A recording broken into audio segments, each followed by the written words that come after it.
Buonasera, buonasera a tutti, grazie per questa bellissima presenza in questa serata che abbiamo voluto dedicare a Federico Tavan. Il Comune di Udine in fondo ha scelto di dedicare questa serata a Federico Tavan perché ritenevamo che un po' di colmare anche un debito nei confronti della poesia di Federico. Avevamo un debito nei suoi confronti, della verità e della bellezza della sua poesia, di una figura così lucida e visionaria. E quindi abbiamo pensato, insieme a Vicino Lontano, che ha condiviso insieme a noi questa opportunità, di dedicare all'interno del festival dei momenti di approfondimento e di festa vera e propria, in onore e in omaggio a Federico Tavan.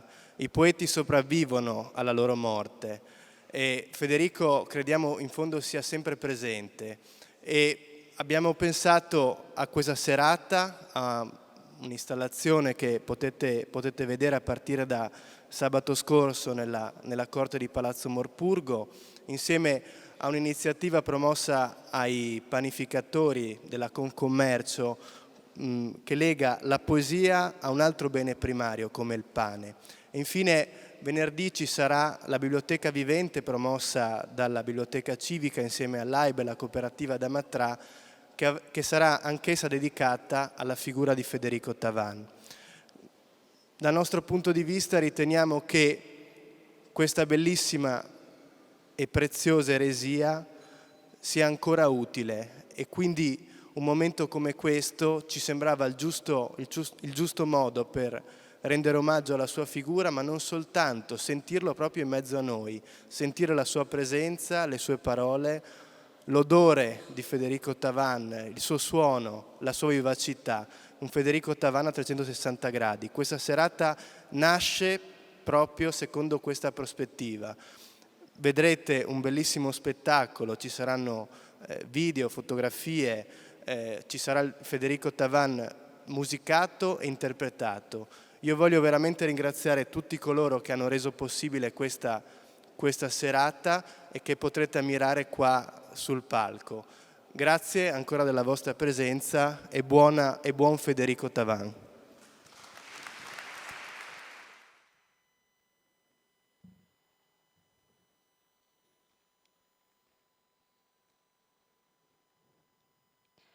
Musa Nestra dismenteada a Federico Tavan. La flamma ardeva, la flamma ardeva, la flamma ardeva, se ardeva la to vos, qu'attrapassa la caliga dai dis e a fai essi la nestra musa dismenteada. Sudant, vaint, i tu mi levi li to poesis di pench font eretic, Federico, chi tu va animando li stradi d'ombra con la to vos, la to luz, fra omings sors e indurmindis. L'esser perfettissim alla girat il ciaf quanchi soi nassut io. E tu, a cigà, il chio dolor, la tua allegria peada, il chio esilio, sparida dai voi l'eternità, che si implinivi in disperanza, dolore. A fantasi, chi guardai cana di lontan, sì, l'esser perfettissim all'è tornat uman. La to vos, nestra preziosa eresia, Federico.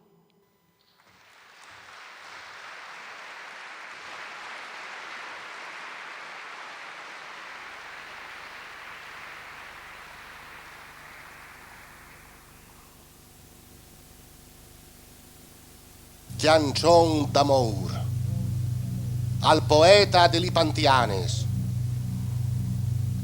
e soy al poeta de Lipantianes chi m'impalta me alimans la fogna a me place parce che si imbas come all'infier di clame dudes intor de me, culi so stories chi no fai storia. Iesune al pifa, cencia portales a stiafuà. Vittorino!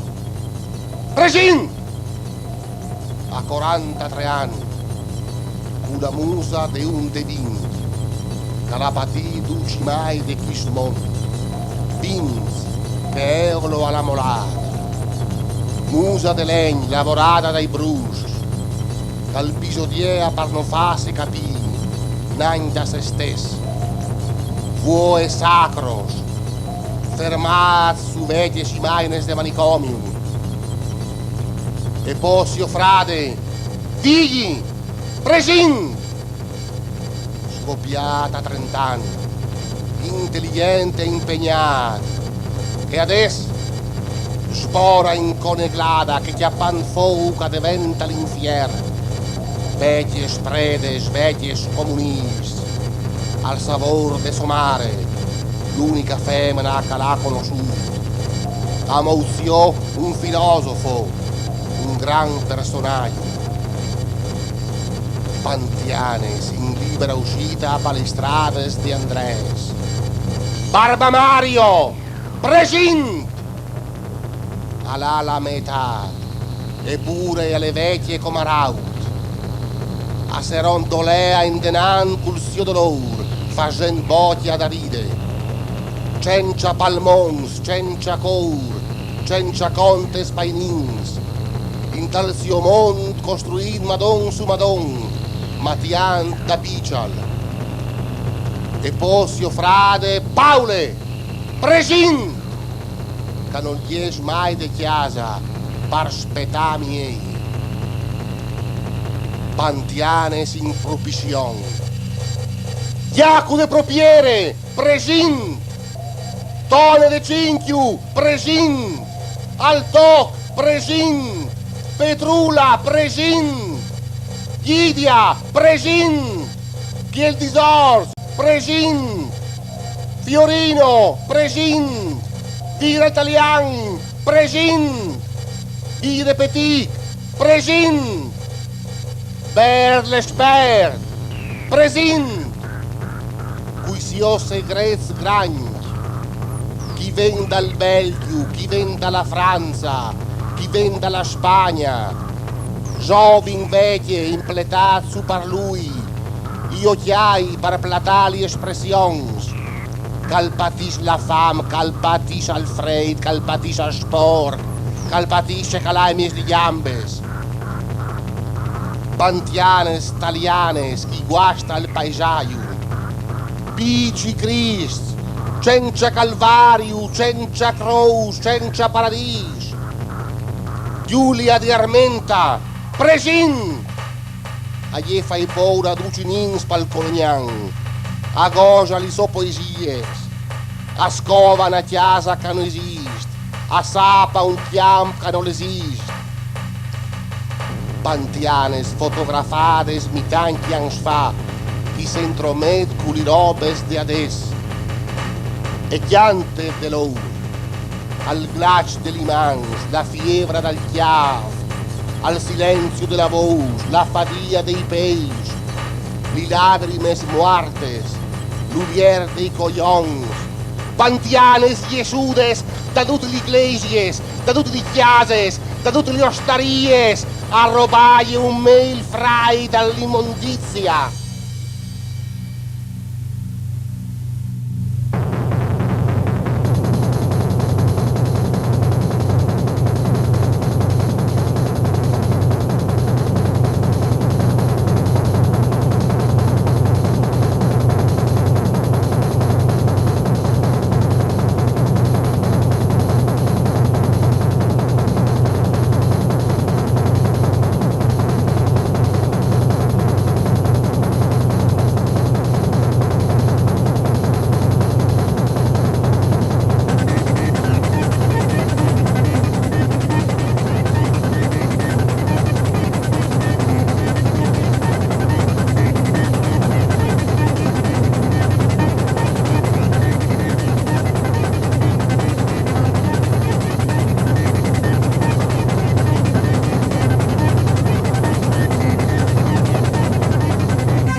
Dai, boom!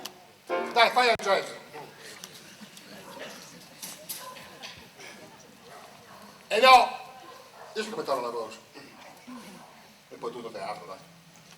E noi Claudazzo chi? A scrivere poesie. Ma sono sicuro che questa è nessuna poesia. Questa è la storia di un treno. E sono sicuro che su quel treno era un barbone, un emigrante, un operaio, una studentessa, un padre di famiglia. E sono sicuro che il barbone alla metà, alle 100 lì, 100 chiavei, e arriva e vai, e non va da nessuna banda, e non ha nessuna valise. E sono sicuro che l'emigrante alla 45 anni avete la Germania. E sono sicuro che era in Sicilia, e tra la valise, una stecca di cioccolata. E sono sicuro che l'operaio ha lavorato alla Romeo. E sono sicuro che alla 43 anni e dalla valise l'ultima pa. E sono sicuro che la studentessa è smitata biela e a 17 anni. E sono sicuro che va a piedi a Roma, a piedi col treno insomma. E dalla valise la macchina fotografica. E sono sicuro che il padre di famiglia ha le occhiaie, 64 anni, una volta a Bari. E la valise, la cena per i suoi rondinini. E sono sicuro che sta aspettando silenzio, silenzio, sta aspettando silenzio. E io rit, e voi ridete. E il treno arriva, e le vicine si ride, e lì va lì si ride. E la democrazia, che troia la democrazia. Platana sotto i binarius, come sempre, arriva, boom!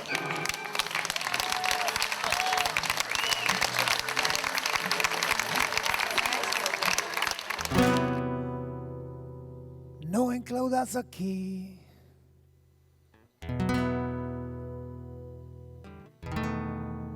a scrivere poesie.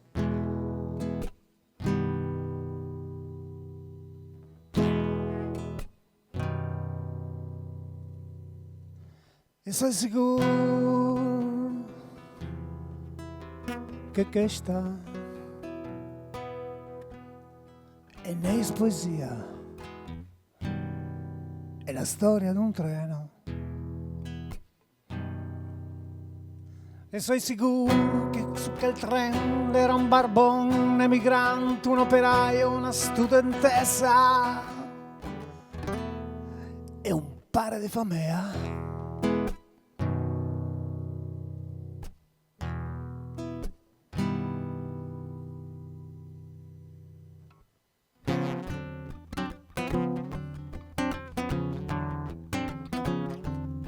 E sono sicuro che al barbone, alla metà, c'è dinci, c'è giavei, e al rit, e al vai, e non va di nessuna banda, non ha nessuna valise.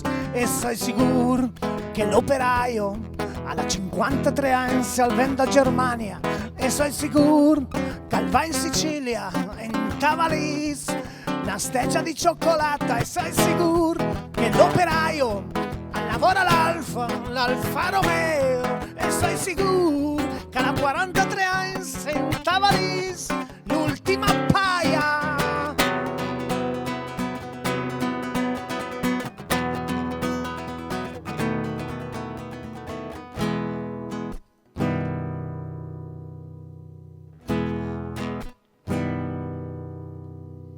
E sei sicuro che la studentessa gli imitan biela e a 17 anni. E sei sicuro che va via di Roma e in Tavalis la macchina fotografica. E sei sicuro che il padre di famiglia la io c'hai e 53 anni. E sei sicuro che al Vage, che al Tavalis la cena per i suoi rondinini. E sei sicuro che stanno spietando al che stan aspettando al, che stan aspettando al, che stan aspettando al, che stan aspettando al, che stan aspettando al,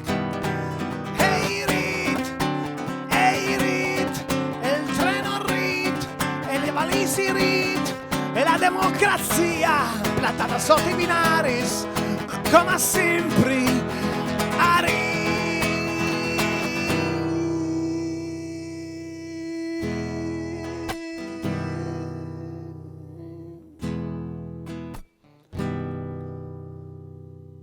Boom.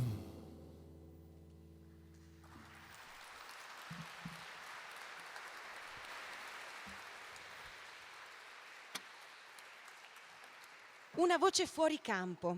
Sono due bambine a parlare. Una è vestita da diavolo, l'altra è vestita da angelo.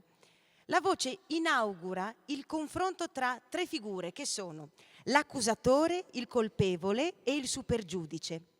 Siamo in Europa, negli anni 90, dopo la caduta del muro di Berlino.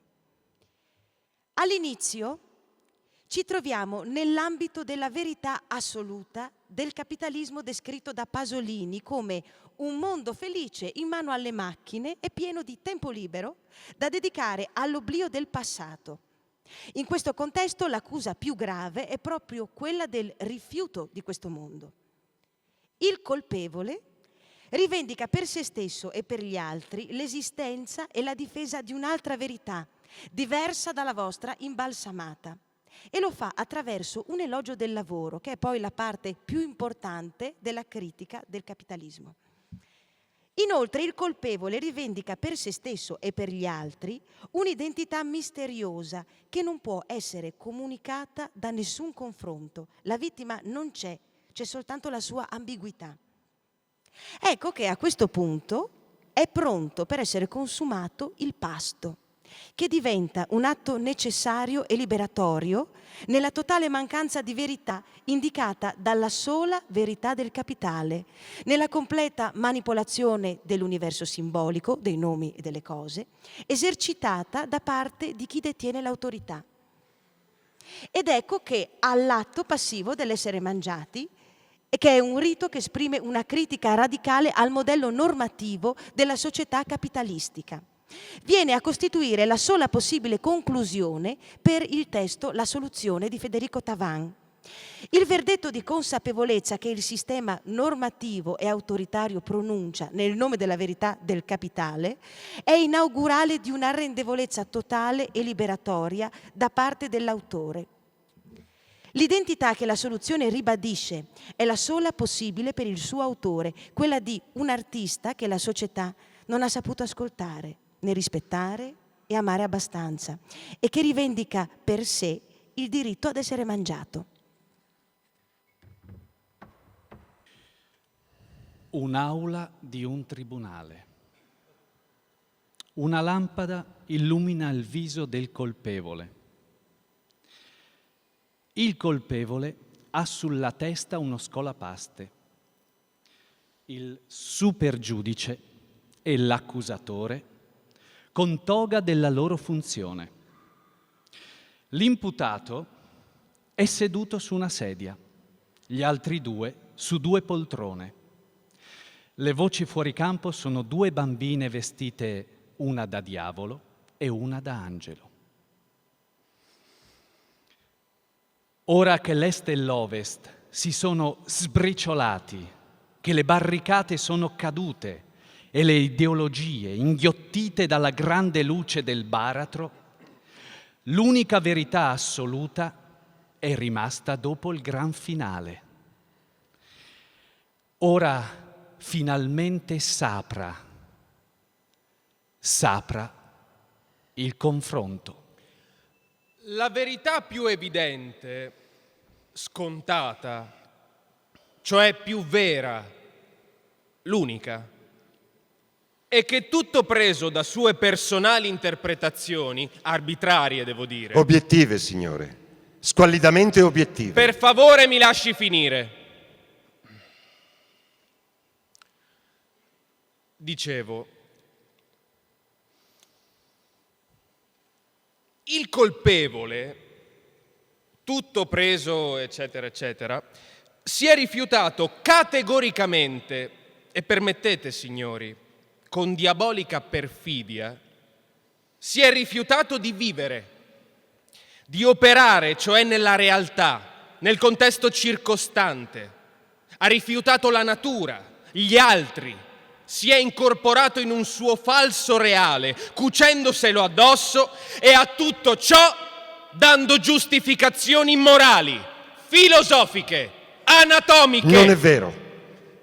È un'interpretazione di comodo. Ci si rifiuta di scendere nei particolari, signori. La verità è anche soggettiva, signori. Non è un puro calcolo matematico. Avevo voglia di fare io, prima, nel limbo, prima che...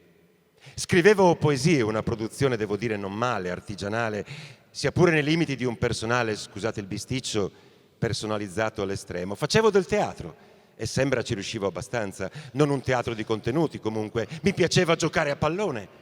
Avevo ambizioni, diciamo, di cantare in maniera molto marginale.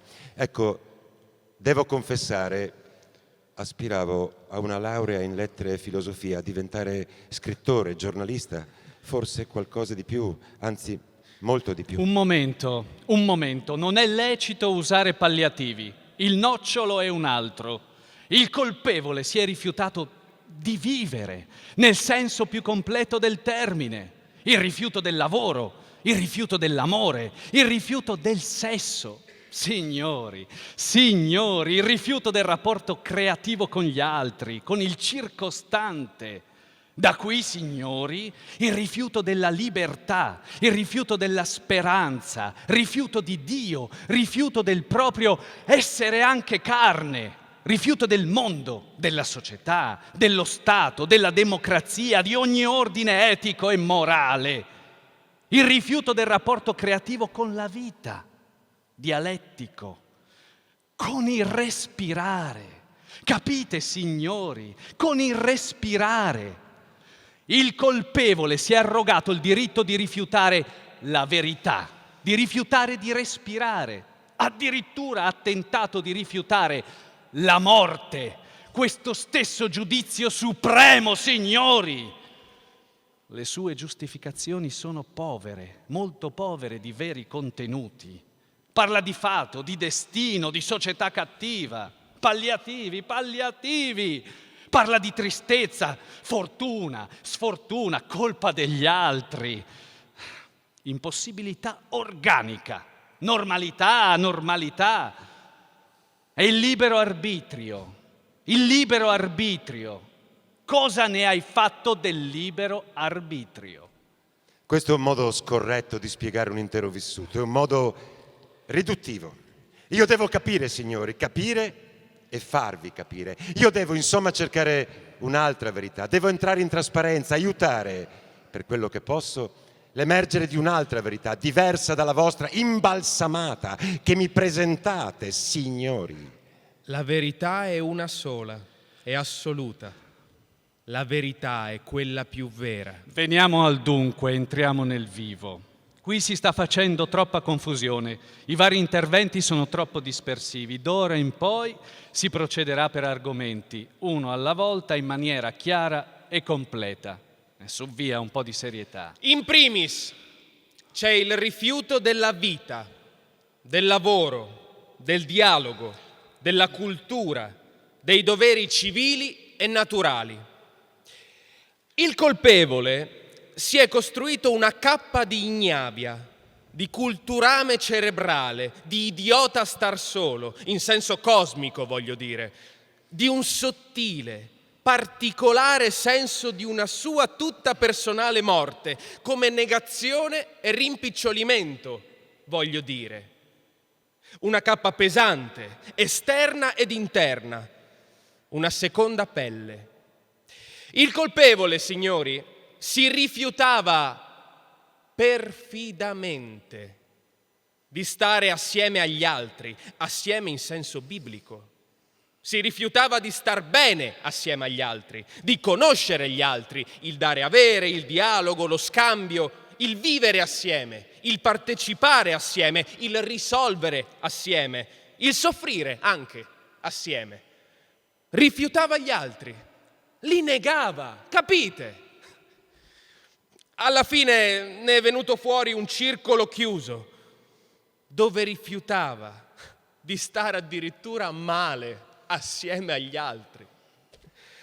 Da ciò, signori, il rifiuto della vita proprio nel senso di vita da vivere, vitale. Apparentemente, ma non lasciatevi ingannare, signori, no? Un vegetare. In realtà la negazione di qualsiasi tipo di vita, per capirci quella dei fiori, dell'acqua, delle api, della sabbia, del neonato che piange. E per riuscire meglio nel suo immondo disegno ha rifiutato di più, ha combattuto la cultura, il sapere, la conoscenza, il chiedere, il costruire, da un simile presupposto, chiamiamolo pure ateo, ma di un ateismo tanto per dire, tanto particolare. È nato, signori, originale, vero? Il rifiuto del lavoro, sia come pura fatica, sia come crescita, sia come modifica della realtà, sia come atto di semplice sopravvivenza, sia come questione etica motivata, delegando tutto agli altri, a una vecchia zia malata, che l'ha mantenuto inaudito. Signori, penso di essere stato chiaro e di avere acceso la luce. E poi, signori, nel nome della verità, queste cose le sapete anche voi.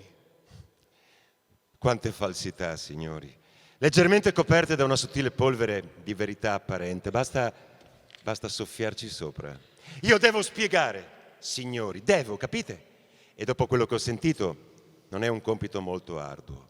Il fatto non sussiste, primo, e secondo, il fatto non costituisce reato. Voi parlate di rifiuto, di mie giustificazioni penose. Signori, non mi sono mai giustificato, nel senso che non mi sono mai cristallizzato in una visione univoca, come dite voi, tristezza, società ingiusta, fortuna, sfortuna, eccetera, eccetera. Io, signori, ho sempre chiesto, mi sono sempre dato, non ho mai rifiutato prima pregiudizialmente in maniera irrazionale e classista. Ero disponibile verso chiunque, intendendo per chiunque. Nessuna giustificazione dunque, signori. Disponibilità, non certo fino al sacrificio, che non è né etico né morale, permettete. E constatazione, sì signori, constatazione. Io ho constatato, signori, non rifiutato. Voi avete uno strano modo di procedere, signori, cambiando i concetti, il significato stesso delle parole, sovrapponendo e tagliando, mettendo in luce solo quello che vi fa comodo. Voi dite rifiuto del dialogo, degli altri, dello scambio, insomma, dell'essere con. È una menzogna. O meglio, correggo, un vedere in apparenza, un fotografarci sopra, diamine.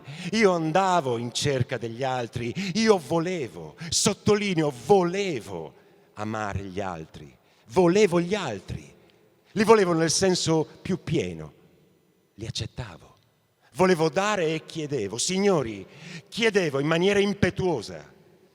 Voi dite rifiuto della vita, dell'essere, altra menzogna, proprio nel senso che dite voi. Mi piaceva respirare, annusare, sentirmi, vedere, sentire, toccare, immergermi, entrare, far entrare, anche soffrire, signori, fino alla pazzia, anche gioire, signori, fino a essere perverso. Capite? Il fatto non sussiste. Il fatto non sussiste. Io non ho mai rifiutato la cultura. Avevo sete di sapere, di capire, di conoscere, di leggere, di osservare, di rendermi conto, signori, una certa predisposizione alle belle arti in senso generico, si intende. C'è stato un periodo in cui mi sforzavo di far politica, anche un periodo di lega missionaria, di cineforum, di associazione sportiva, un periodo di incosciente entusiasmo, di bisogni miei e degli altri di aiutare ed essere aiutato. Altro che rifiuto del lavoro. Signori, oltre a non sussistere, il fatto non costituisce reato. Se la realtà, la verità, dà un'interpretazione del lavoro come fare, realizzare, realizzarsi, vivere, dunque fatica sì, ma nobilitata. Il lavoro come gioia, come espressione intima, come qualcosa che ti realizza, come come un sentire, un modificare, anche abbellire, un creare, permettetemi l'espressione, creare un certo che di tuo, una gioia faticosa, un'espressione umana appetibile nel senso di piena, che dà pienezza, un costruire la storia da solo e con gli altri, per sé e per gli altri, un rendere migliore, un essere natura nella natura, un qualcosa che travalica il tempo e vede il futuro. Ebbene, signori, se il lavoro è questo, io non ho assolutamente rifiutato il lavoro, tutt'altro. Io non ho rifiutato la vita, io non ho rifiutato un bel niente. Ad un tratto mi sono sentito putrefatto nella putrefazione. Mi spiego meglio, calpestato nel calpestare, non vivo nella vita, morto nella morte. Nessun rifiuto dunque e nessuna giustificazione penosa, credete, non ne ho bisogno. Non sono qui per giustificarmi e quindi io non ho avallato questa volta coscientemente, signori, quella che voi chiamate cultura e che in realtà è, essa sì, giustificazione, rassegnazione, presa d'atto, negazione. Dunque essa sì è qualcosa di inumano, di innaturale, di imposto dall'alto, di sporchi giochi di potere, di regime. In quanto al resto, signori, agli altri, al dialogo, signori, io dico che il dialogo non esiste, non lo vuole nessuno. Gli altri, noi, siamo degli specchi opachi, delle spade aguzze, gente che non parla, signori, non parla nel senso comune che si dà a questo verbo. Io, signori, non sono né colpevole, né vittima, né innocente. Io sono... Palliativi e talmente puerili, signori. Il colpevole insiste nel rifiutare e nel dare la colpa. Il colpevole è un maestro nel dare la colpa. Non mi dilungo, perciò voglio solo sottolineare una frase detta dallo stesso colpevole. Disponibilità non certo fino al sacrificio. Ci si dimentica di Cristo, di Cristo! E poi il libero arbitrio, dove l'hai messo il libero arbitrio? Questo non è un dialogo serio, una truffa. Dire che la verità è un'infamia. Rifiuto dell'amicizia, rifiuto dell'amore, rifiuto del sesso. Ma qui siamo nel campo dello squallido, ma squallido in maniera violenta, offensiva, dissacratoria. Ma come si fa, dico, a dire che l'amicizia non esiste, che l'amore non esiste? Come si fa a rifiutare la gioia, l'essenza del rapporto sessuale, essenza di vita, essenza di continuazione, signori, essenza di sangue, voglio dire, essenza di infinito, di Dio. Dio è amore. Dio esiste. Il colpevole non solo nega tutto ciò, ma nega l'esistenza in assoluto, nel suo assieme, a tutto tondo. Non si può negare, rifiutare la luce, non si può coprirsi il viso con le mani, non si può, è inconcepibilmente perfido, inaudito. Rifiutare, negare, combattere, signori, la nascita, la maternità, signori, il primo vagito dell'universo, l'incontro dei corpi, l'orgasmo in senso cosmico, di apoteosi, di paradiso. Non si può castrare la natura, i bisogni più elementari, oso dire più carnali, è troppo perfido,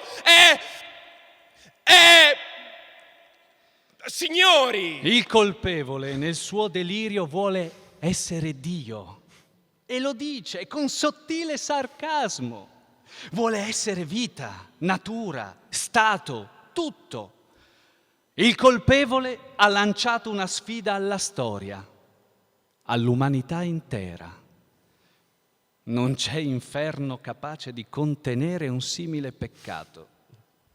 Il colpevole ha tentato di commuoverci facendosi passare per pazzo, per irresponsabile, per sofferente. per diverso. Si è ingessato un braccio, signori. Non lasciamoci ingannare ancora dalla sua furba maschera indossata ad arte. Intelligentemente, devo ammettere. Il colpevole finge. Di più, è un attore. Il colpevole ha negato Dio, la vita, la natura, tutto. Ha detto che fanno schifo per sostituirli con se stesso. Ma capite che gioco? Voleva sostituirsi. Lui, che schifo. Giù la maschera, colpevole. L'accusatore nel suo intervento ha parlato di essenze. Io piuttosto parlerei di assenze. O meglio, di imperfezioni, di lacune anche vistose. Amore, si dice. Amicizia, si dice. E tutto cade come di piombo. Bam! Il quadro è completo. Signori, per favore, mi volete cortesemente spiegare che cos'è l'amore? Che cos'è l'amicizia? È un dato acquisito forse? Voi dite di no, signori. Ebbene voi, signori, state recitando una morale che avete scritto voi. L'amore, l'amicizia, non sono forse fatica, ricerca, impegno, conquista? Di che cosa mi state dunque accusando, signori? Non vi chiedo di essere clementi, tutt'altro, vi chiedo di essere presenti. Non vi chiedo uno sforzo, vi chiedo verità. Signori, io ho sciupato, letteralmente sciupato me stesso nel credere, nel cercare, nel far sì che. Ma capite cosa intendo con nel far sì che? Anche se poi non è successo niente. Signori, voi, in nome dell'etica, non dite che l'amore è un tuffo nel cuore. Ebbene, ho avuto anche il tuffo. Voi dite che amore è voler bene, realtà la chiamate. Io sono qui, colpevole. Io che nella mia vita non ho detto altro, io agli altri che non ci credono, agli altri che dell'amore hanno fatto una loro confraternita personale, per pochi intimi, per alcuni addetti ai lavori. Fatto sta che a un certo punto ho dovuto arrangiarmi da solo. Il fatto non sussiste, ma se questo è il fatto vostro, ebbene, sono colpevole, non occorre continuare questa farsa. In quanto al supergiudice, non mi degno di entrare nelle sue squallide lucubrazioni. Io che voglio essere Dio, inaudito, io, l'ultimo degli uomini, il subumano per eccellenza. Non dico qui se ho pianto, se ho sofferto. Mi sono promesso di non giustificarmi e visto che questa è la prima accusa mossami, signori, non mi giustifico. Rifiuto del sesso. Ma volete capire che io non ho mai rifiutato niente? Niente. Io non rifiuto niente. Io, alla giostra del sesso, mi sono presentato con pochi spiccioli, con un sorriso da deficiente. Signori, voi a me cosa avete dato? Cosa avevo io nel salvadanaio appena nato? Signori, io ho dato anche troppo, più di quello che avevo, altro che storie. Ho da aggiungere solo che il colpevole è colpevole. Il colpevole dà segni di colpevolezza e di scarso equilibrio mentale. È vergognoso. Questo non è un dialogo, una ricerca, questo è un processo a senso unico, un processo. Le due voci fuori campo sono un diavolo e un angelo. Entrano in scena, schiaffeggiano il colpevole più volte e scompaiono. Rifiuto della realtà, rifiuto della normalità. Il colpevole, oltre a quello che già sapete, ha passato 3/4 della sua vita a dormire, l'altro quarto a fumare, bere, eccetera, eccetera, o comunque a scappare. rifiuto della realtà, rifugio nella pazzia. Troppo facile, troppo facile. Riallacciandomi al discorso del supergiudice, insisto nel dire che ha rifiutato la realtà e che rifiutare la realtà vuol dire scappare dalla realtà, vuol dire essere in sua vece, farne a meno, esistere comunque malgrado. Signori, voi lo sapete che la pazzia non esiste, è una manipolazione da basso intellettualismo, da anarchismo morboso, da odio viscerale contro le istituzioni. Signori, io vi chiedo di inchiodare il colpevole alla trave dei suoi delitti contro l'umanità, la specie e il bello. Delitti resi ancor più gravi dal loro essere reale, veritieri. Signori, ho finito. Mi auguro, ci auguriamo, che il colpevole riconosca esso stesso la sua colpevolezza e si dia da sé la giusta, sana punizione, democraticamente, in nome della verità. A questo punto sono colpevole, signori, dal modo con cui adoperate le parole, dalle parole che usate, da come mostrate la realtà, da come ci giocate, dalla vostra idea di verità, di libertà. Sì, di libertà. Io esco colpevole. Io, finto pazzo, finto diverso, io finto, io che non esisto, io mascherato, io che voglio essere Dio. Io Dio, io finto Dio, io l'esistente, io finta libertà, io finta verità, io colpevole vero, io con il mio libero arbitrio, nel nome della verità. Nel nome della verità. Nel nome della verità. Vi amo tutti vi amo. Io non sono pazzo, io volevo essere voi, io volevo essere me, io volevo essere Dio, io volevo essere il vento, io volevo essere una farfalla, io volevo essere un sacco a pelo, io volevo essere un airone, un calabrone, una cicala, una messa in scena, un grande artista. Un pidocchio, un alce, un presentatore, un uccello del paradiso, un passero, un aeroplano, un cantautore, una donna a ore, una nuvola, una cicogna, un fringuello, un grande artista, un trullo di alberobello, un usignolo, un ciclamino, un colibrì, una lucciola, un arcobaleno, un aquilone, un grande artista. Applausi, applausi, applausi. Con un giro tondo sviene. Cala il sipario. A sipario chiuso escono due voci fuori campo e leggono. Non c'è nessun riferimento a qualsiasi fatto reale. Il tutto è pura invenzione della mente dell'autore. Persona da bene e tutt'altro che malata. Signori, buon appetito.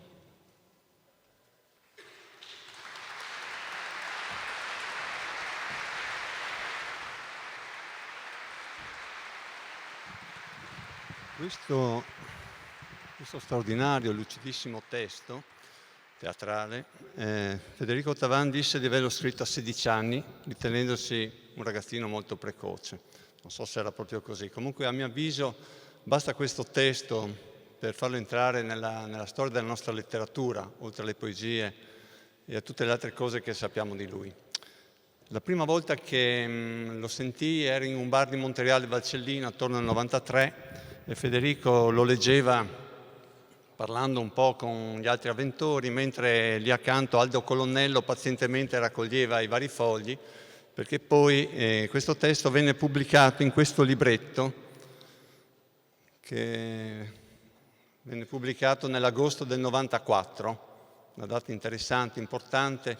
Questo era il secondo numero, la pubblicazione di una collana che il Centro Menocchio intitolò Il Gallo Forcello, perché il primo era questo, Il soffio del Gallo Forcello, Mauro Corona. Il debutto di Mauro Corona avvenne qui così. Prima era noto come scalatore, come alpinista, come bevitore, non so, con le sue performance nella valle, però non ancora come scrittore. Quindi questo fu il debutto nel maggio del 94 di Mauro Corona. Poi di Federico venne pubblicato questo testo. Siamo ancora nell'agosto del 94, quando nell'agosto del 94 uscì anche e venne presentato i Colonos di Villa Caccia da Marques a Madones, che era la prima pubblicazione di poesia secondo i crismi, secondo un libro, insomma, perché in precedenza di Federico erano stati pubblicati negli anni '80 dei ciclostilati. Questo è molto importante dal mio punto di vista, si chiama Maccheri. Maccheri era il bambolotto a cui Federico affidava i suoi sogni, le sue illusioni, le sue speranze, i suoi dolori. E c'è una presentazione di Aldo il Colonnello, che è profetica, perché già qui siamo nell'84-85, definisce la poesia di Federico Tavan. Io ritengo sia interessante per tutti noi soffermarsi su queste date, 94, perché in quell'anno lì, tra l'altro, uscì la prima raccolta, dopo qualche lavoro giovanile, di Pierluigi Cappello, si chiamava Le Nebbie. Nel 94 poi, come prefazione Da Marques a Madones, uscì quella poesia che è stata letta prima da Ida Tagliente, dell'Ida Vallerugo, Musa nesta dismenteada, dove c'è questa definizione, questo manifesto su Federico, che è anche il titolo della serata di questa sera, Nostra preziosa eresia. Nel 94, l'Ida Vallerugo aveva scritto dei testi poetici nel 68, quindi non appariva dal 68, e 2 anni dopo, nel 96, uscì Ma a Onda, sempre come Centro Menocchio. Io cito tutte queste date perché sono importanti, sono 20 anni fa. Lì è accaduto qualcosa di importante, di interessante, di significativo. Ci sono nuovi poeti che pubblicano, ho citato Federico, ho citato Cappello, ho citato Valleruga, c'è la Vecchia Guardia, c'è Bartolini, c'è Giacomini, ci sono i luoghi, il Colonos, il Menocchio. Tutto questo non rientrava in un disegno strategico, politico, però nella spontaneità, nello spontaneismo. Quindi chi vuole occuparsi di cultura friulana e di esaminare questa, è importante che studi quel periodo, che cosa è affettivamente accaduto, perché noi qui questa sera siamo a parlare di questi personaggi. Federico non c'è più, è morto a novembre, però è ancora forte, ancora il suo messaggio, anzi è modernissimo, non aveva pagine Facebook, non twittava, scriveva scompostamente su questi fogli di scuola in maniera così regolare. Poi c'era appunto chi, come il Centro Menocchio, raccoglieva, riordinava, traduceva, però il suo linguaggio è modernissimo, come abbiamo appena sentito in questo testo teatrale. Vedo che nel programma di Vicino Lontano questa sera siamo qui con Federico, domani sera c'è Parole povere di Pierluigi. I poeti, non penso che sia un caso, queste non sono celebrazioni. I poeti, che siano vivi, che siano estinti, che siano scomparsi, però vanno mantenuti vivi ascoltandoli, leggendoli con rispetto e trasmettendo le parole, quello che hanno voluto dire con la loro naturalezza creativa. Qui questa sera ho incontrato prima delle persone, dei giovani, non faccio retorica ma è la verità, potrei anche citare nomi e cognomi, che si sono avvicinati a Federico da poco, hanno fatto il primo viaggio andando ad Andreis, andando alla ricerca della casa di Federico, si sono stupiti. Un ragazzo prima mi diceva: mi sono stupito che non ci sia niente che lo ricordi, un manifesto, un qualcosa, come mai? Ho detto: beh, probabilmente sono passati ancora pochi mesi. Quindi qui abbiamo tantissime persone che hanno conosciuto Federico, e quindi io dico cose che loro ricordano molto bene, sanno molto bene, però ci sono altri che hanno appena cominciato questo viaggio. Quindi questa è una festa, è un modo per ricordare Federico. Qui a Udine io Federico l'ho visto solamente al centro sociale di Via Volturno, in serate strepitose, veramente uniche, dove c'erano anche gli FLK. In centro la Udine ufficiale quella volta non lo contemplava, adesso è qui in San Francesco, una serata che a lui sicuramente piace moltissimo, perché lui mi diceva sempre: io sono uno che attira le folle, almeno 600 persone, questa sera quasi ci siamo. Questa è una serata da Federico Tavan. Questa serata è stata così ideata, pensata da Danilo De Marco, con grandissima passione, anche i vari passaggi sono stati pensati da lui. Abbiamo visto all'inizio appunto un video straordinario del poeta del Pantianes, un video che nel 93 vinse il Festival del Cine Furlan, il video di Cantarutti e Lodo, che ha dal mio punto di vista un grande pregio. 20 anni fa non c'erano mezzi tecnologici particolarmente avanzati, però è un video che tiene il ritmo di Federico, che era forsennato, nel senso che Federico aveva delle cadenze assolutamente uniche e strepitose, e questo video gli sta dietro, come abbiamo potuto vedere. Poi Aida Tagliente ha letto un testo di Francesca Cadel, quello che presenta la soluzione. Poi abbiamo sentito Guido Carrara che ha musicato Boom, questa poesia drammatica, politica, dedicata sull'attentato dell'Italicus. Adesso ci avviamo un po' verso la conclusione, che sarà molto musicale. Qui accanto vedo, sono già gli FLK, un gruppo che è stato molto vicino, è stato molto amico con Federico in serate in cui appunto assolutamente contagiose, grazie a questa allegria che lui aveva, un'allegria che questi urli squassanti, non c'era dolore nella sua vita, perché insomma chi l'ha frequentato sa di avere, per andarlo a trovare, ha girato tutti i centri di salute mentale e reparti psichiatrici della provincia di Pordenone, nessuno escluso. Quindi c'era anche questo, però c'era questa sua dolcezza di bambino strepitante, veramente senza alcuna volgarità, che ti coinvolgeva al di là dell'aspetto anche, come dicevo prima, politico della sua poesia. Con gli FLK appunto loro hanno già dedicato un CD di anni fa, Renoir, a Federico. Stasera c'è una cosa assolutamente inedita anche per tutti i conoscitori di Federico. C'è un progetto di teatro canzone che ha dei testi inediti su poesie di Tavan, e Stefano Montello ce l'annuncerà man mano che verranno eseguiti. Con lui ci sono Cristina Mauro, la mitica Cristina come diceva Federico, c'è Alessandro Montello, Loise, Flavio Zagner, e quindi abbiamo la formazione storica. Nel frattempo dietro vedrete, adesso prima di loro mi pare c'è un video dedicato alla poesia più famosa, quella più emblematica e significativa, la Nas Spaziale, con dei fumetti che traducono in italiano il testo. Ed è un video con questi fumetti di Diego Longo. E quando ascolteremo gli FLK ci saranno delle fotografie, delle immagini di Danilo De Marco. Allora, Danilo ha fotografato moltissimo Federico, è uscito anche un libro, Federico Tavan, Nostra preziosa eresia. In Palazzo Morpurgo, se andate, vedete, c'è un percorso di immagini e di suoni con la voce di Federico. Però qui questa sera vedremo delle foto che neppure i conoscitori più assidui del poeta di Andrés conoscono, quindi sono moltissime immagini assolutamente inedite. Un'ultima cosa, un ricordo anche un po' personale: l'ultima volta che ho visto Federico era la scorsa estate a Spilimbergo. Lui negli ultimi anni aveva avuto il vitalizio della Bacchelli che gli consentiva di avere un'assistenza, di vivere quindi anche nel suo paese, però d'inverno veniva ospitato anche nella casa di riposo di Spilimbergo. Mi ricordo, sono andato un giorno con Paolo Pattui, siamo andati lì, c'era questi ospiti della casa nel giardino, c'era una bella giornata di sole, c'era un animatore con la fisarmonica. Effettivamente arrivando era difficile capire dove fosse Federico, infatti ho chiesto all'infermiera, mi ha indicato un signore, una persona su una sedia, ed era un grumetto. Quando appunto ho aperto gli occhi, allora c'è stato lo sguardo, perché lo sguardo di Federico è sempre rimasto tale.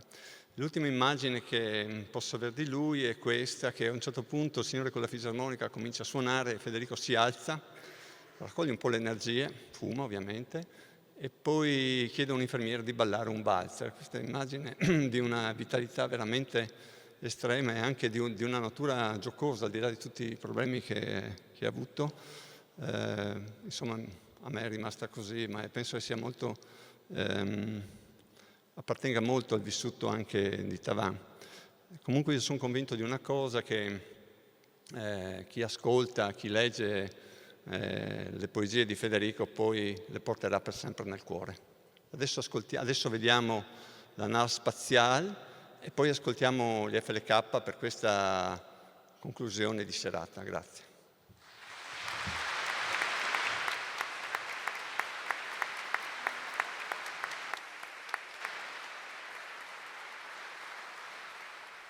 La nave spaziale.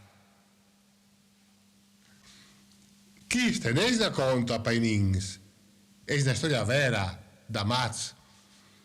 Al 18 d'agosto dell'82, appena Gesù dall'ospedale, mi sono serato in camera. Hai messo due maroni un comodino della porta. Poi mi sono messo sul letto, come un astronauta. De fuori della porta e mi clamava Duce. Yes, yes! No, no! E so che sgorle tra la nave spaziale, non stiamo disturbando, voi siete un altro mondo. E passava le ore. E intanto io incrociavo stelle, galassie e uccelli strambus. Al specchio faceva doblò e a soffrire da firmamento. E de fuori, mi tan preoccupato. Yes, yes! Addio alle mat! Ma io continuavo a sgorlare. Mi chiamò 2000 anni luce e sarei arrivato su sorelle. Le ombrelle sui muri e i rumori delle macchine gli facevano sussurre dal motore della nave spaziale. E sono passati 2 dischi. Yes, yes, non mangi tu! Addio le mat! Prendi una porta! Ma la porta resisteva. E io in alto, ed è fuori tutto un rumore. Yes, yes, fai tu vi! Dai, Mosunin! Addio alle mat! Lasciami sta e sono sulla nave spaziale e stiampe e al mondo io lontano e io mi picci e sono passati 3 dischi. Io faccio la porta, io ho imparato giù, io mi rosso al comodino, io gli aspettavo il platazzo dal letto. Addio! I sono arrivati umani!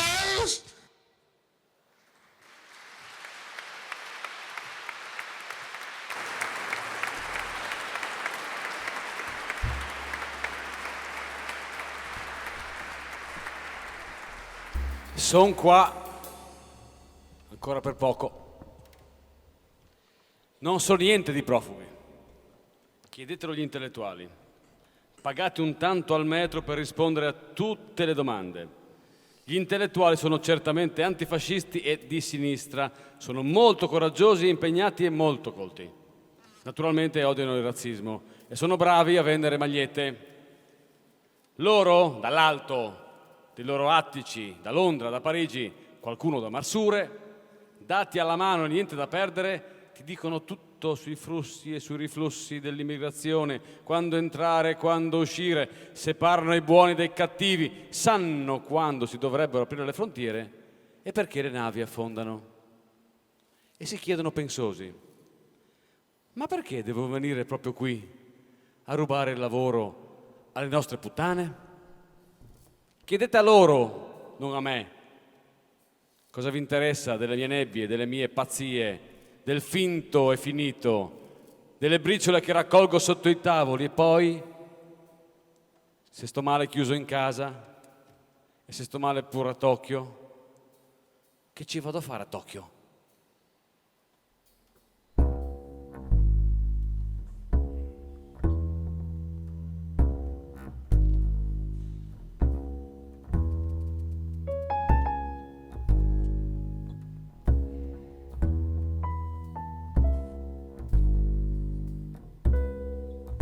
Al poder capitate anche a te, nascendo un pignato,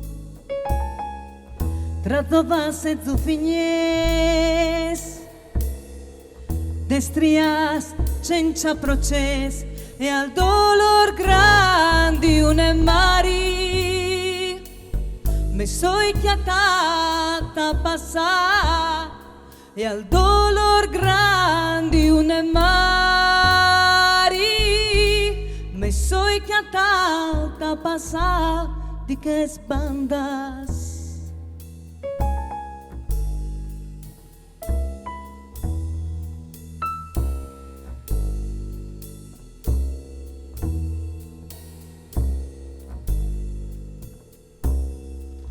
Al poder capitate anche a te, nascente un pignato, tra dove se zuffignes, destrias, senza processo, e al dolor grandi un mari, me soy chiatata passare, e al dolor grandi un mari, me soy chiatata passar di che sbandas.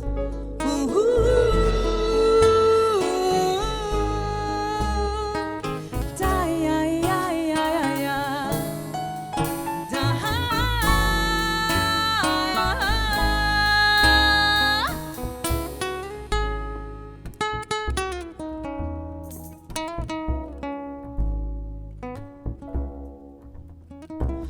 Vengare a parte vie, vento e nete vie, ven partimi con te, vengai a parte vie,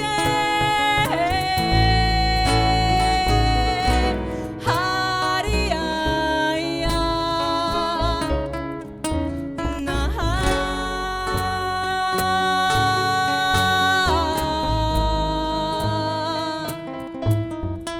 al poder capitate anche a te, nascente un pignato,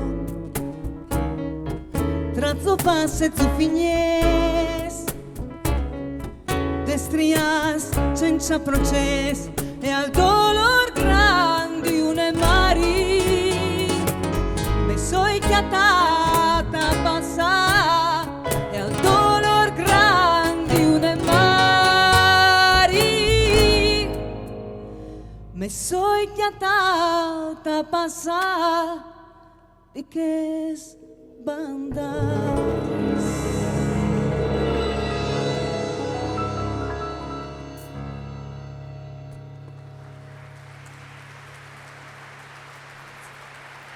Grazie.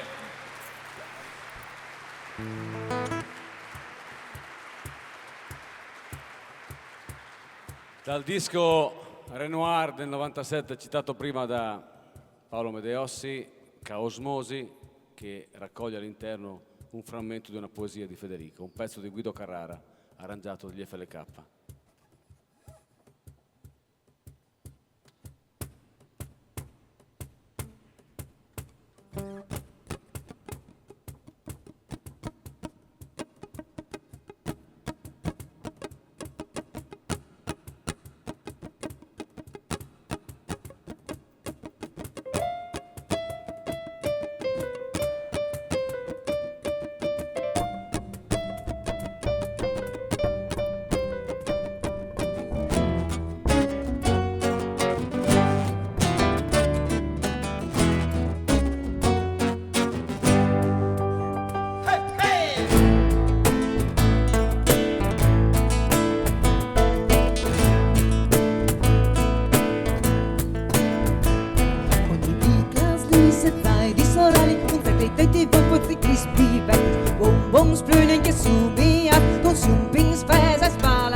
capiva, chi lo voleva, chi se curava, chi lo capiva, chi lo voleva, la sace chi beva.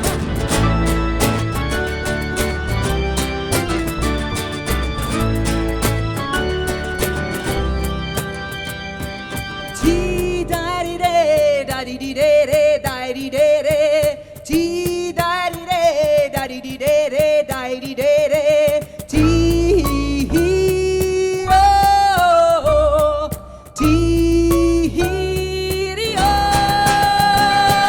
ti dai re, dai di re, dai di re, ti dai re, dai di re, dai di re, ti rio, ti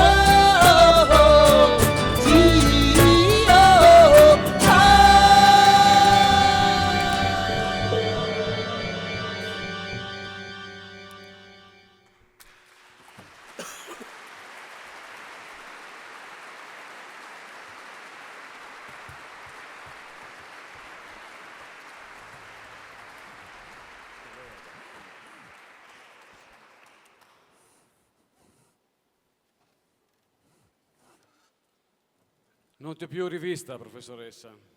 La vita separa, riportando ognuno al suo nascondiglio, ognuno al suo cuore, ognuno alla sua mente, professoressa. E il destino ce lo meritiamo. Terza C, 20 anni fa.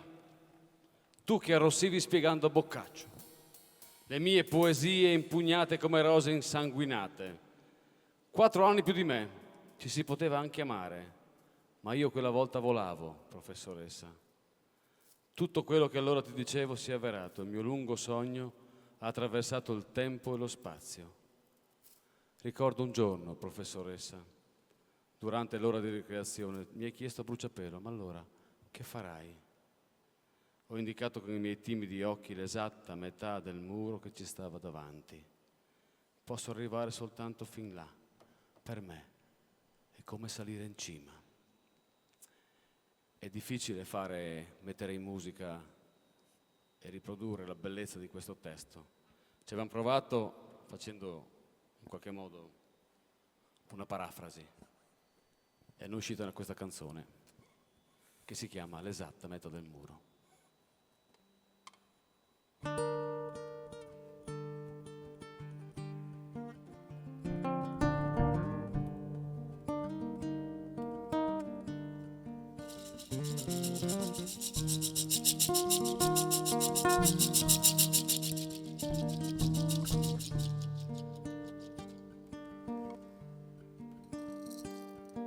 So che umanamente ho visto albe meno spente e ho visto lei. A volte lei so con esattezza ogni misura ed ogni ebbrezza, forse mi va. No, non mi va. Questo azzurro cos'è? Se mi muovo cos'è? Se respiro cos'è? È l'azzurro che c'è. L'aria viva cos'è? Se mi scuote cos'è? Se mi afferra cos'è? È solo l'azzurro che c'è.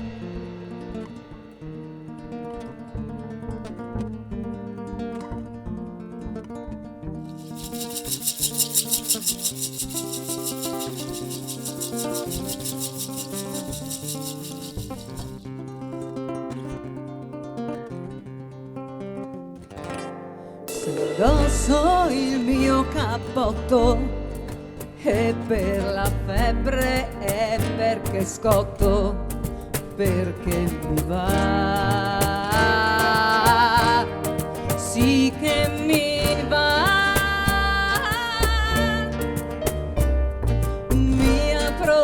professoressa che mi ha indicato con dolcezza quella metà, la mia metà. Devi andare fin là, a quell'esatta metà. Prova, piccolo mio, prova a essere Dio. Se ti muovi cos'è? Se ti afferra cos'è? Se respiri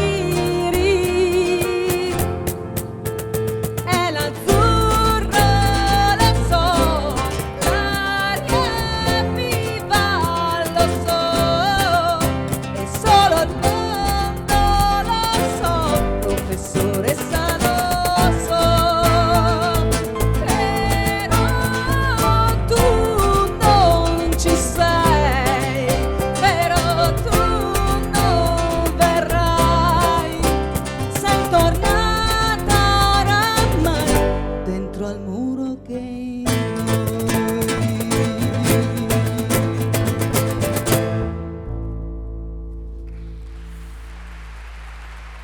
Grazie!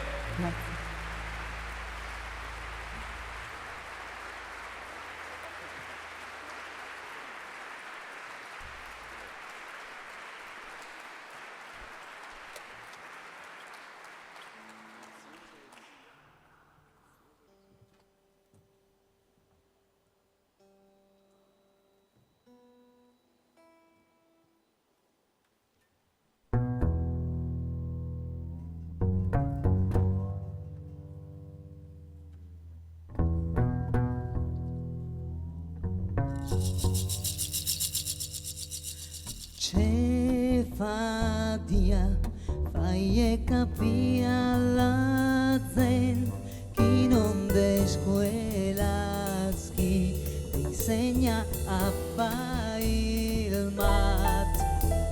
Cefadia, fa se spiega il parce, si ha un bisogno desperato, e vive anche d'amore. Ed è nuota al cor, al te bat sulla mano, ed è nuota al cor, hanno il due, mai un comandante che non tu sempre vi, tu deve.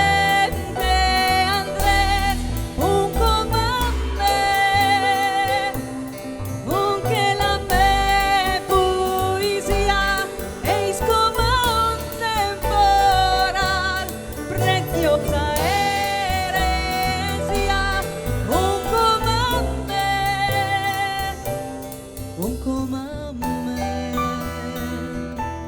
Cefadia.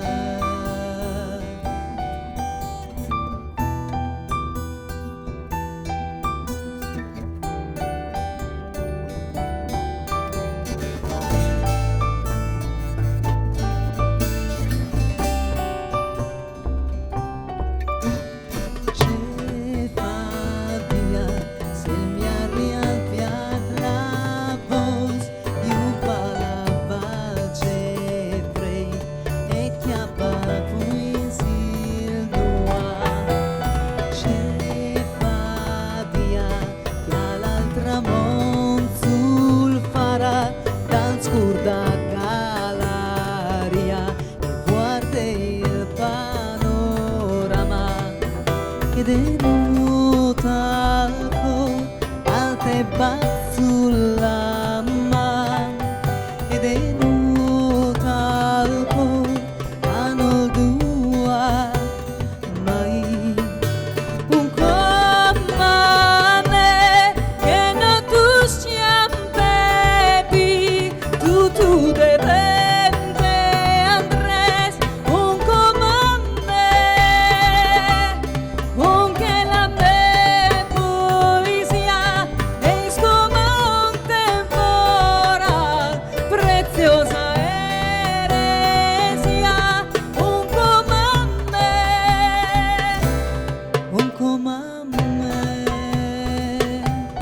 ce fa dia.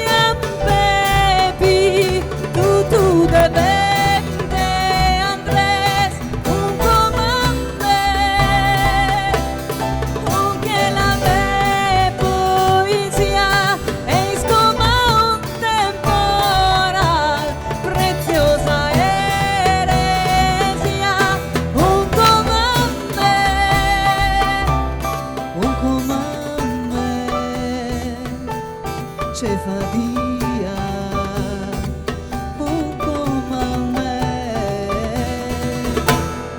ce fa dia.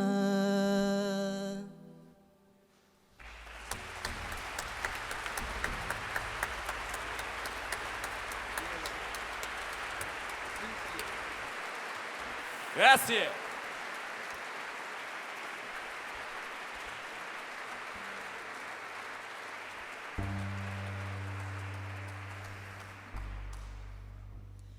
Que tenéis na conta painings, eis na storia vera da mat. Il disivò di avos dell'82, appena gli su dall'ospedale, mi sono sierato in camera, e mi tutto, due armarons e un comodino, era una porta. E poi mi sono messo sul liet come un astronauta. De fuori mi clamava duce. Yes, yes! No, no, e so che sgorre in la nave spaziale. Non siete a disturbarmi. Voi siete un altro mondo. E passava le ore e incrociavo c'è galassie. Al specchio faceva doblò. E al soffitto a firmamento. Ed è fuori, mi tan preoccupato. Yes, yes! Addio le mani!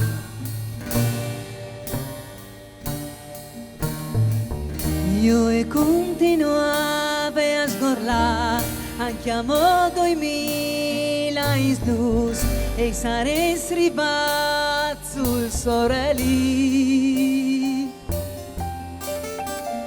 Io e continuavo a sgorlare, anche a modo i milais e sarei arrivato sul sorelli.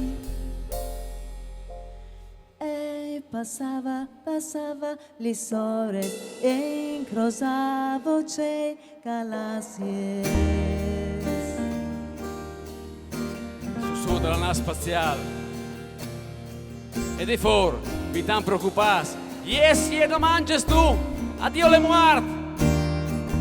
Para arriva la porta.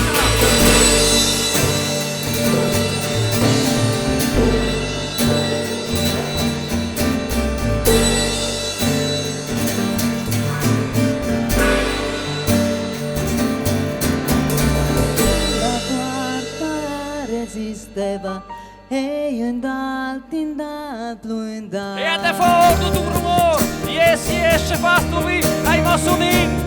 Addio le mani. La sai me sta. E sui che scorre tra la nave spaziale sciampe. E al mondo io lontano. E io mi pigi. Io e continuavo a sgorlare, anche a modo i milais e sarei arrivato sul sorelli. Io e continuavo a sgorlare, anche a modo i milais e sarei arrivato sul sorelli. E sono passati 3 giorni a sforzare la porta. Han para att göra marons al comodin. Io just pietave la tasso taglietta. Addio! Sono rimasti qua!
Painings, eis na storia vera.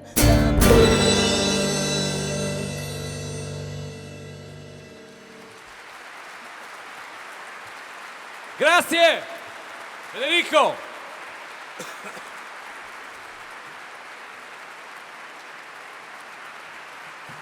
Sì. Grazie.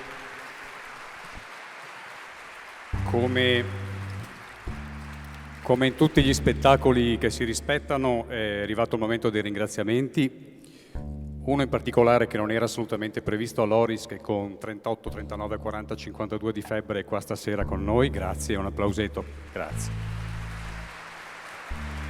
E quindi spero di ringraziare tutti. Mi sono fatto un elenco e spero di ringraziare tutti, insomma. E quindi ringrazio la mia strega e quelle successive che mi hanno fatto occhi colore della terra e del grano simili a nessuno. E ringrazio anche quelli della mia età che mi hanno dato la solitudine per diventare poeta. Ringrazio gli uomini del regime che mi hanno dato qualcosa su cui bestemmiare. E ringrazio le donne che mi hanno dato, nei secoli dei secoli, me stesso da amare. Ringrazio la sofferenza, che mi ha dato la gioia immensa di una vita davanti da abbracciare e calpestare.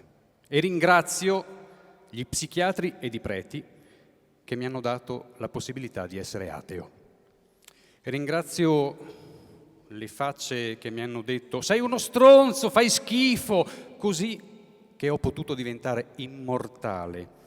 E ringrazio la pazzia che mi ha permesso di restare me stesso alla faccia della società, dei consumi e del mondo moderno. Ringrazio i parenti e gli amici che mi hanno aiutato a diventare disertore e ribelle, insofferente e dissacratore. Ringrazio la vita per quei pochi momenti buoni che me l'hanno resa degna d'averla vissuta. E per la morte. Friedrich von Tafan, Renoir. Grazie.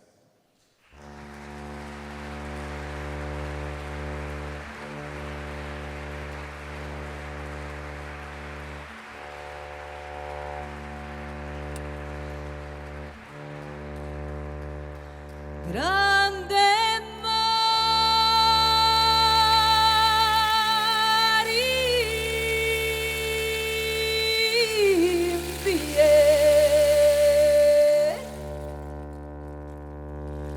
Hills of these peace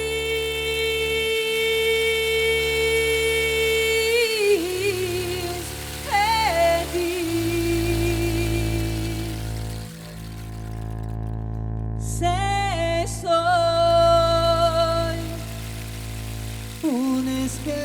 indegne un Dio senza muse,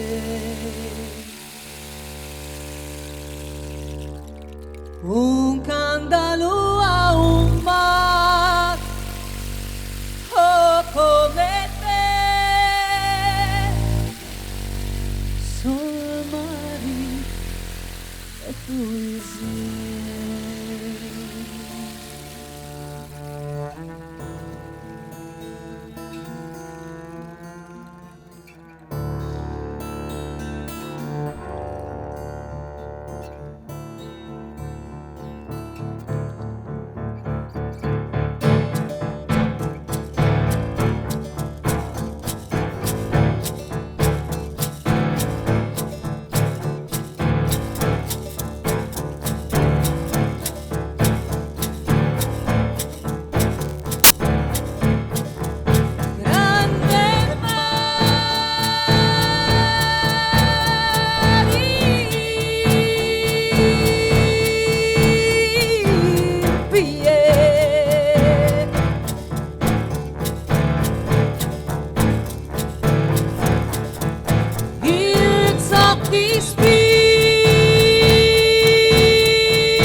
Grazie. Flavio Zani al contrabbasso. Loris Luise alle percussioni. Alessandro Montello piano. Stefano Montello alla chitarra e voce. E Cristina Mauro accanto. FLK, grazie. Allora, il tocco che Torini fa, lui fa prima come quarta canzone. E un tocco, noi nelle poesie di Federico, il top importante è già nelle poesie che si chiama di Fadia, e dopo viene zontato dai tocus per farlo diventare, non è così facile, immediato.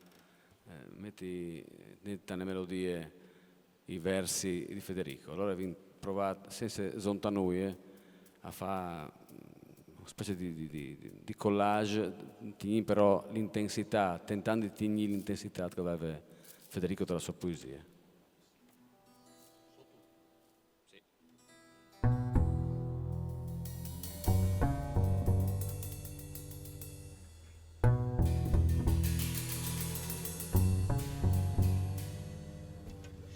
Ce fadia fai capire la gente chi non de scuola chi te insegna a fare il mat.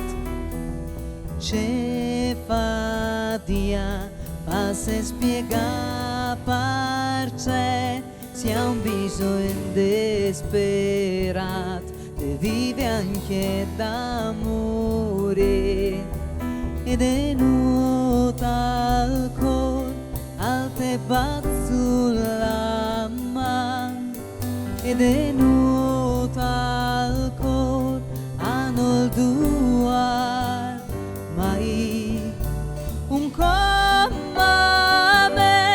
che non tu sciampepi tu deve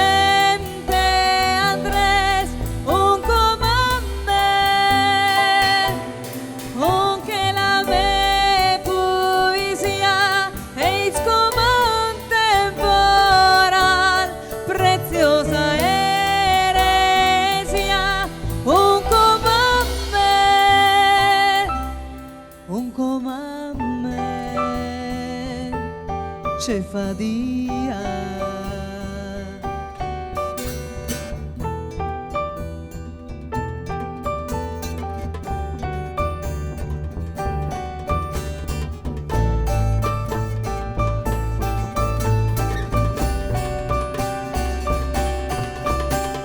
Ce fadia semmiarli al piat la voz io pala valce freit e chiappa in silua ce fadia che al tramonto sul farà dal scorda galaria e guarda il panorama ed è nuota al cor al te sulla man ed è nuota al cor hanno il dua mai un comame che non tu sciampepi tu devente andres un comame un che la me poesia e scuma temporal preziosa eresia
ce fa dia.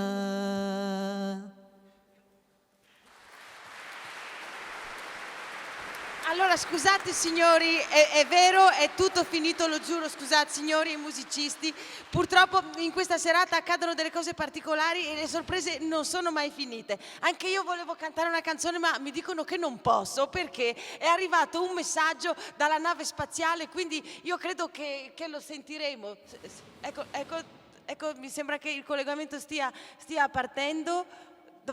Se non parte io canto, sono pronta per cantare. Dovrebbe partire, eccolo. C'è confusione di nuovo, c'è confusione, non riesce a dormire, c'è confusione di nuovo sul letto, i venduce chiatame, di nuovo non riesce a dormire sul letto, c'è confusione, di nuovo i venduce chiatame, di aldanes della normalità, c'è paura delle volte, i me roba dal dentre, e i rit, muses, voe, greles, nas, muses, femenes, omini, femenes, muses. I rit, nechi, c'è confusione, non riesce a dormire, i venduce chiatame, nechi, anza, piau, pal, martel, rou, becche, code, i rit, nechi, de nuovo.